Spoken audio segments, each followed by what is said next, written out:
Emergency ഉണ്ട്, അങ്ങനെ മാത്രം പറഞ്ഞിട്ട് മാത്രം നമുക്ക് ലീവ് എടുക്കാൻ പറ്റുന്നുണ്ടെങ്കിൽ നമ്മുടെ വർക്ക് ചെയ്യുന്ന സ്ഥലത്തോ നമുക്ക് ലീവ് എടുക്കണമെങ്കിൽ അങ്ങനെ പറയാം. അല്ലാതെ നമ്മൾ റിലേറ്റീവിന് വയ്യ അല്ലെങ്കിൽ ബ്രദറിനോ സിസ്റ്ററിനോ വയ്യ അങ്ങനെയൊക്കെ കള്ളത്തരം പറയാന്നുണ്ടെങ്കിൽ, കാരണം നമ്മൾ കൂടുതൽ ജപിക്കും തോറും നമുക്ക് പിന്നെ കള്ളത്തരങ്ങൾ പറയാൻ പറ്റില്ല. അങ്ങനെ പറഞ്ഞാൽ അതുപോലെ സത്യം. ആ സമയത്തുണ്ടല്ലോ നമ്മൾ ചിലപ്പോൾ ആർക്ക് ഫോൺ ചെയ്യുക അല്ലെങ്കിൽ മെസ്സേജ് ചെയ്യായിരിക്കും, എനിക്ക് 2-3 ദിവസത്തേക്ക് വരാൻ പറ്റില്ല, നാട്ടിൽ പോവാണ്, ഒരു എമർജൻസി ഉണ്ട് എന്ന് പറഞ്ഞാൽ അവിടെ ഫുൾ സ്റ്റോപ്പ്. അവിടെ നമ്മുടെ ഇഷ്ടദൈവം നമുക്ക് അവിടെ ഒരു ഫുൾ സ്റ്റോപ്പ് തരും. അത് മനസ്സിലാക്കി നിർത്തുക.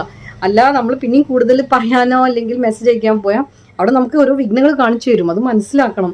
പിന്നെയും നമ്മൾ നമ്മുടെ ഇഷ്ടത്തിന് ഇല്ല, ബ്രദറിന് സുഖമില്ല, അല്ല റിലേറ്റീവിന് സുഖമില്ല എന്ന് പറഞ്ഞ് പോകാന്നുണ്ടെങ്കിൽ ചിലപ്പം ലീവ് എടുത്ത് പോകുമ്പോൾ അതുപോലെ തന്നെ സംഭവിക്കും. കാരണം അങ്ങനെ സംഭവിച്ചിട്ടുണ്ട്. ഞാനതിൻ്റെ എക്സാമ്പിളാണ്, അതുകൊണ്ടാണ് പറഞ്ഞത്. കൂടുതൽ ജപം ചെയ്യുന്നതോറും നമുക്ക് പിന്നെ ഈവൻ ചെറിയ കള്ളത്തരങ്ങളും പറയും.